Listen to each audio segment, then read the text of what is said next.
When I was in college, our baseball trip would be to the Daytona Beach area. And it was a lot of fun. We would stay on a hotel right on the beach, crummy hotel, and 4 of us in a room. But when we weren't having games, we could go out to the beach and just have fun with that. And I remember we'd go out there in a group, and we'd go into the water, and the Atlantic can be crazy at times, but it was pretty shallow, so we could go pretty far out. But I remember that was the first time that I really experienced the drift that comes with the ocean.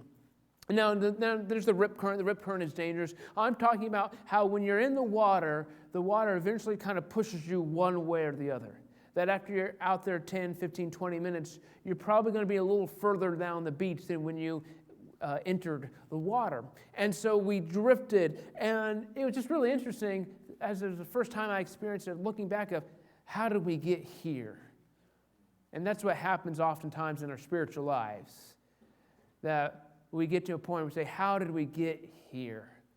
And so God raises up prophets like he did in Malachi. We're going to be in Malachi chapter 2. And Malachi is writing to God's people who have come back to the promised land after exile. And they're still trying to figure this out, but they have drifted. And God is calling them back, saying, come back here. This is where you need to be. But sometimes, if we're honest with ourselves, God is not as vocal as we would like. Sometimes he's a little silent, or doesn't speak as clearly as we prefer. But we remember in the book of Malachi, God has already affirmed that he loves his people and that he has chosen them. And this being chosen means that it is Israel's responsibility to make God known to the world. And then with this, God is going to bring salvation through his people. And so the Messiah is going to be coming through God's people. And we recognize Messiah is Jesus and all the prophecies that were fulfilled with that. But as God's people are called, as they're chosen, the expectation is that they would be a holy people, which means a sacred people, a people that are set apart and pure. But they had drifted.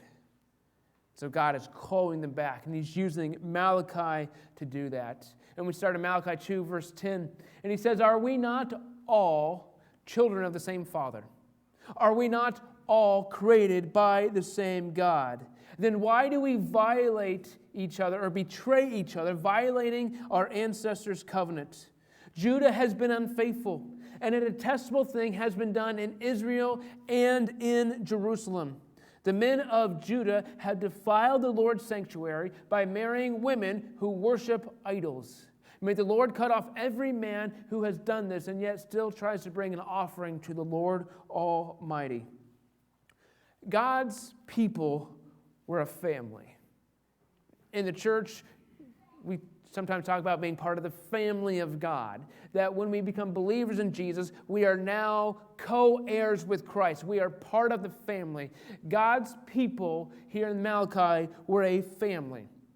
Now, Malachi specifically references Judah and Israel. Judah is one of the 12 tribes of Israel, which is really the bulk of what came back to the promised land after the exile. And so Judah is in the line of David, which is where Jesus comes from. And so we see that Judah has a special place.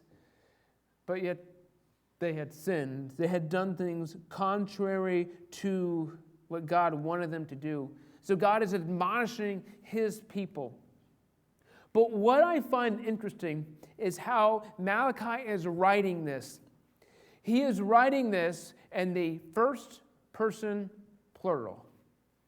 Us. We. It's not a you. It's not a they. It's not a them. It's not those people over there. It's us. It's a collective call for the community to change. That we as a community have drifted. It's not those people over there. It's not their fault. When we start pointing fingers, that just adds to the problem. Now, Malachi says Judah sinned, and he said a detestable thing had been done in Israel and in Jerusalem. So he's using all of the major terms when we're talking about God's people in the promised land, but it's a we sinned. All of us. Now, the first 9 verses in chapter 2 are all about the priests. And so he is shifting from it's the priest to now it's the people, but it's all of us. Nobody is exempt here. Nobody is absolved from this behavior. Everybody must take responsibility for it. Now, he specifically references marriage here. Judah defiled the Lord's sanctuary by marrying women who worshipped idols. The Old Testament has a few specific stances where it talks about how God's people should or shouldn't marry. And these stances are not about ethnic purity.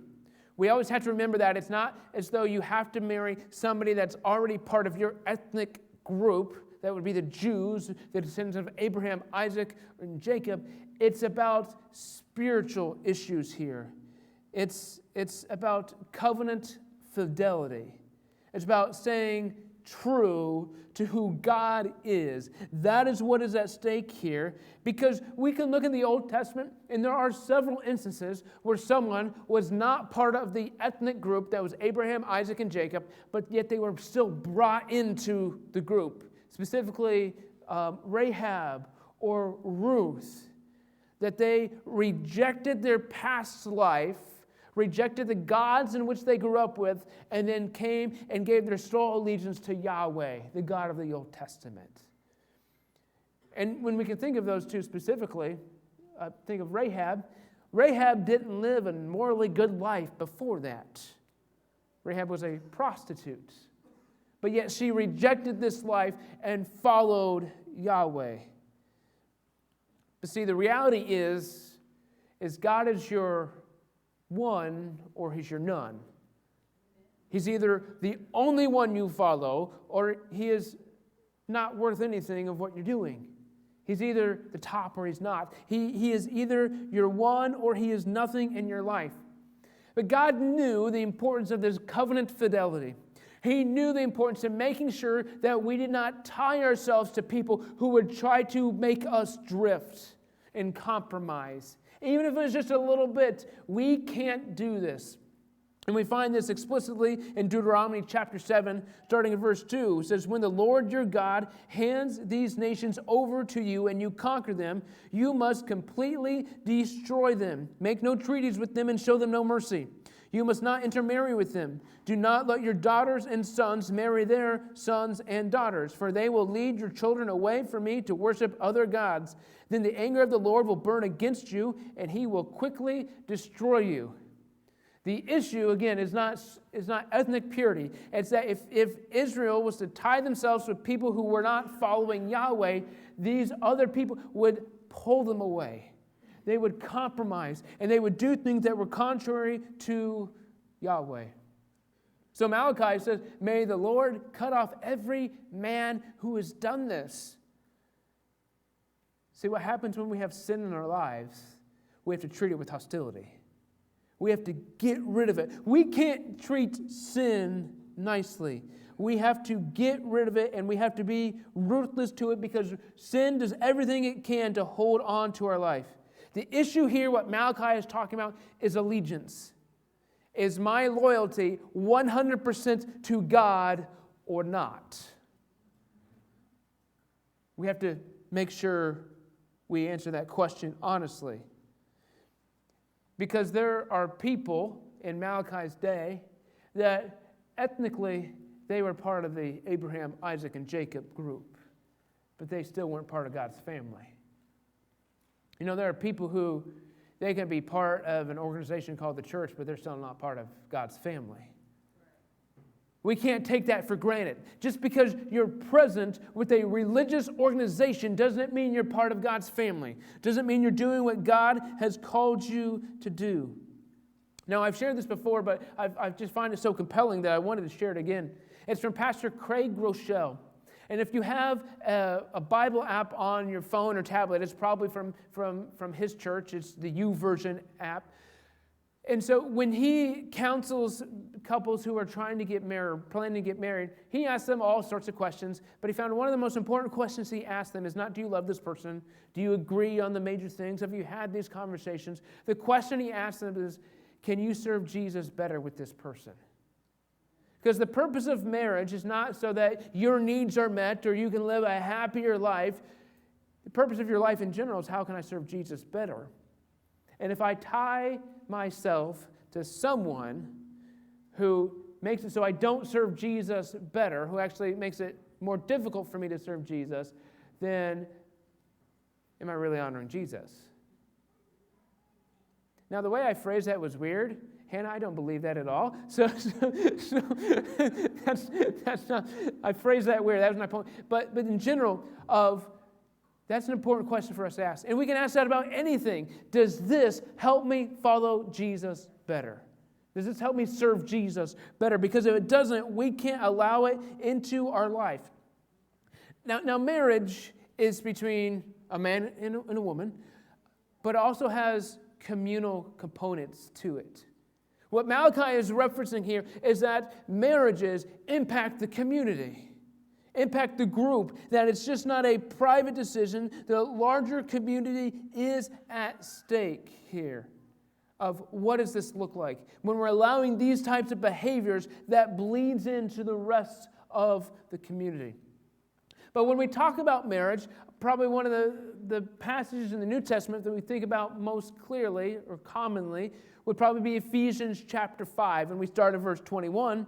It says, and further, this is the Apostle Paul writing, submit to one another out of reverence for Christ. For wives, this means submit to your husbands as to the Lord. For a husband is the head of the wife, as Christ is the head of the church. He is the Savior and of his body, the church.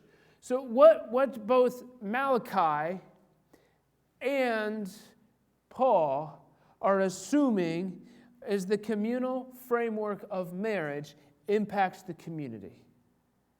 That marriage has ramifications for the entire community. And we need to make sure we get it right. Now, the great thing is God can redeem it, right? That even if we've messed up in the past, God can restore now and into the future. Because the issue is, God, you're one or you're none. That's where we come to. And Malachi is using the marriage relationship to flesh out other areas in our spiritual lives. He's using this to illustrate it, to help us have greater understanding for it. Because he continues, as we move into verse 13, he says, you also cover the Lord's altars with your tears and your weeping and your groaning, because he pays no attention to your offerings and doesn't accept them with pleasure. But you ask, why does the Lord not accept my worship? Malachi says, I'll tell you why. Because the Lord witnessed the vows you and your wife made when you were young, and he has seen how she has been faithful to you, but you have been unfaithful to her. As I think about these few verses, the term that comes to mind is crocodile tears. Is that these people were weeping and wailing and crying on the altar, saying, God, why aren't you listening to us? And Malachi's like, you know why. You're just using your emotions to try to manipulate the situation. Those aren't legitimate tears. You're not really going through a sorrowful thing. You're just not getting what you want. You're not fooling God the way you want to fool him. Because false sorrow and false lament is not going to fool God. He's not fooled by your emotions. In fact, emotions cannot cover bad behavior. Now, maybe with other individuals it can, but God is not deceived by our false emotions. Because God only receives our offerings, our worship, when we are given in the right spirit. Now, I will say, when I make comments like that God only receives our worship if it's given in the right spirit, we don't have to be paranoid about it. Sometimes I think we can come off extreme like that. We have to make sure we remain humble. That if we humbly come to God, we may have issues that we need to work out. We may still be imperfect, but God is going to honor our humility. He's going to honor the heart in which we come to Him to give our offering and our worship. Because God knows our hearts. He also knows our hearts when they're deceitful, which is what Malachi is bringing up. So in chapter 1, you may remember, God brought up a few questions about, well, I've always loved you. Well, how have you loved me? And then God explains. He does the same thing here in chapter 2 of kind of bringing up the question before it's asked. This is not a dialogue between God and somebody else. It's God driving the narrative here. And before the people can even ask, well, why don't you accept our worship? God asks the question for them so He can answer it for them. He anticipates their objection. Because what's happened is God has witnessed how they have not been faithful to the covenants that they've made. Now again, Malachi is using the marriage relationship. God's people in this instance are the husband who has been unfaithful. They've been unfaithful to their spouses, to their wives, but they've also been unfaithful to God. And He's calling them out to make sure they recognize that God sees it. Because these relationships are paralleled with the marriage relationship. God's people have been unfaithful. Now we have, on some level, the difference between the legal and the spiritual. Because God's people might be able to have some objection here of, well, we have kept the letter of the law. We haven't violated these expectations. And in part because there are areas where the law provides, well, if this happens, you can do this. But that's really not the point of the law. The point of the law from God is not so that we can find ways around it to do the minimum. See, God didn't give us the law to be burdensome. He gave us the law so we could be free from our past life. So He could tell us what it means to follow Him. See, God didn't give us the law of don't lie because God was being mean. God gave us the law of don't lie because lying is detrimental to the community. And lying makes it so the community doesn't thrive, and actually it's held back because of it. And now when we look objectively at those types of things, we say, oh, well, yeah, that makes sense. But yet, as people, we're naturally inclined to push the limits of the law. I mean, how fast can we go before the police officer pulls me over? We view the speed limit as a suggestion. We view the law as how far can I push this before I really get into trouble. So in Israel's standpoint, in God's people right here, they are viewing marriage more in the legal sense than the spiritual sense. Because people were more interested in protecting assets, protecting their desires, protecting their personal well-being, and not really focusing on what God wanted them to do. Because God designed marriage to be sacred. And yet, the people were focused so much on the legal side of things. Which, if we're honest, we do that today. You know, you can look at a marriage, and how much of the marriage is spiritual and how much of it is legal? I would probably say, for the most part, the spiritual part of the marriage begins and ends with the 20 to 35-minute ceremony that you have. And then we move on, and then we take care of business. Then we go and we sign the document, and we submit it to the courthouse, and then we're married. And as I think about that, and there are reasons for us to legally be married. I'm not saying that you should avoid the legal system and the courthouse from a marriage standpoint. But I think a lot of times what's happened in society, at least recently, is the church has neglected the spiritual part of marriage, and so we go out into the world, and all we do is we fight the legal part of marriage.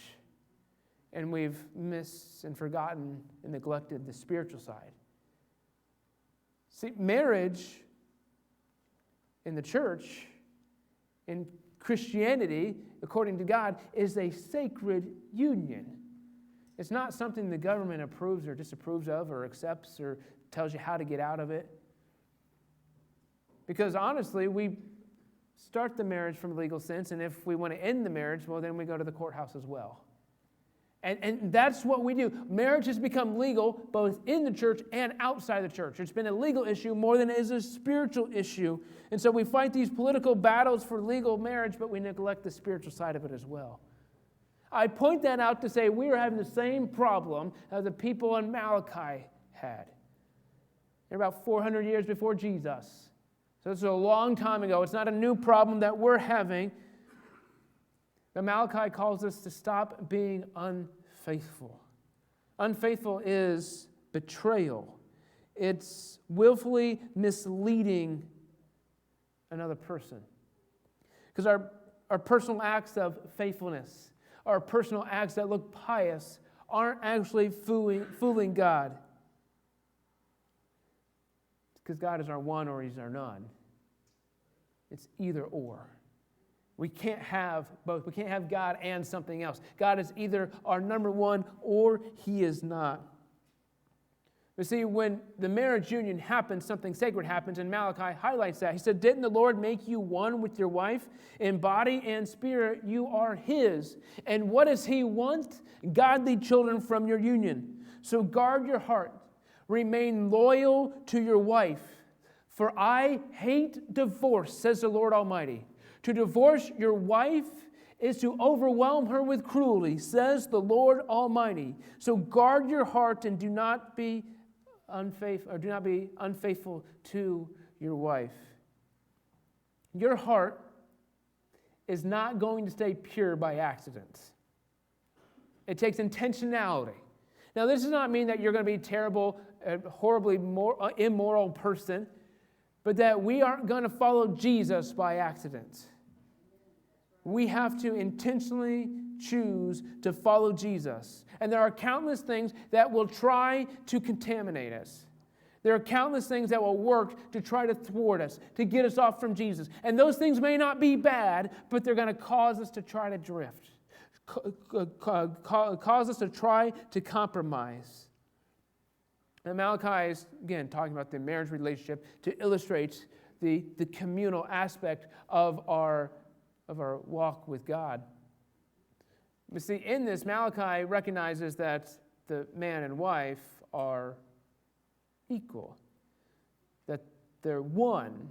There's not subordination. We come back to Ephesians chapter 5, and Ephesians chapter 5 starts in verse 21 by saying, "Submit to one another," that there's mutual submission here. Ephesians 5 is not about how to settle tiebreakers in the household. It's not about how to create hierarchy in the household. It's about how do we function together in the best way that God has called us to live. And it starts with 5:21, submit to one another. Because we lay our lives down for each other. So this is about faithful commitment. This is what Malachi is calling us to. It's covenant fidelity. It's faithful commitment to God. And our social relationships expose and reveal our relationship with God. How you treat others, how you treat your spouse, your kids, your neighbors, your friends, impact and reveal your relationship with God. Now, it's easy to focus on our legalistic nature. Malachi says about divorce. You know, some of you have been divorced and have experienced the pain that comes with being divorced. Malachi is using the marriage relationship to illustrate our community. And while there is truth in the sacredness of marriage, Malachi is getting to a broader point of how we interact with each other is dictated by who God is to us. But in our relationships, we have to guard our hearts. Often when we talk about guarding our hearts, it means protecting ourselves so we're not hurt by somebody else. That's not what Malachi is talking about right here. He's saying, guard your hearts to faithfully honor God. Guarding your heart is not about protecting the bad person from hurting you. It's about allowing your heart to share the love of God to even that bad person who might want to hurt you. Is that how do we do that? But again, it comes back to God is your one or He is your none. But here's what I find. Many come to worship, but they weren't always right with God.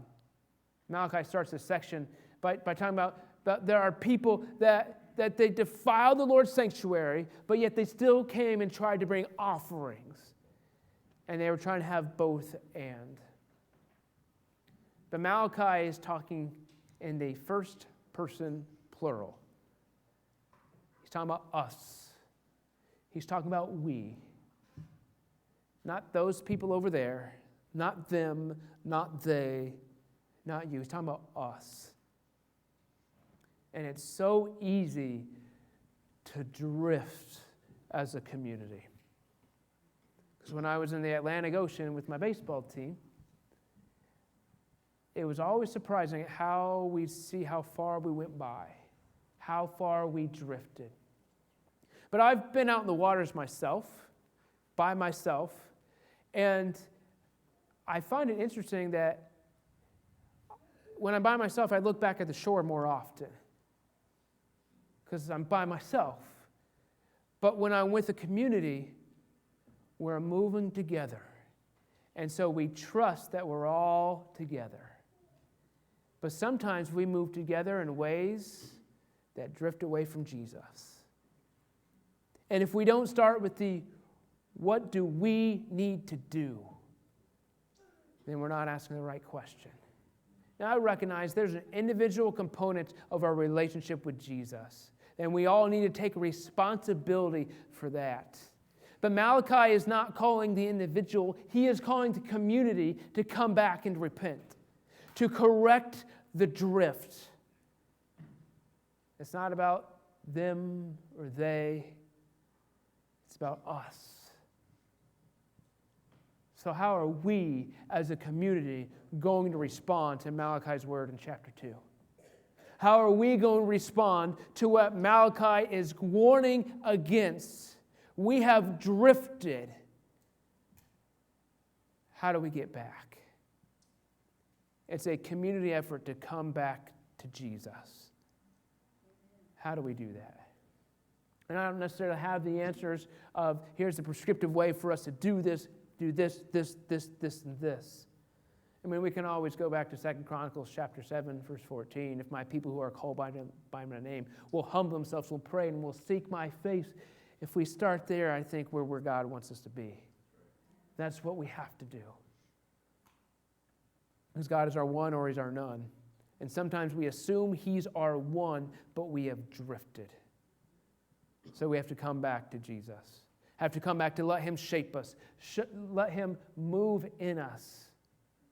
And again, there's an individual component of our relationship with Jesus, but it's also a community aspect of we have drifted together, and so now we need to return together.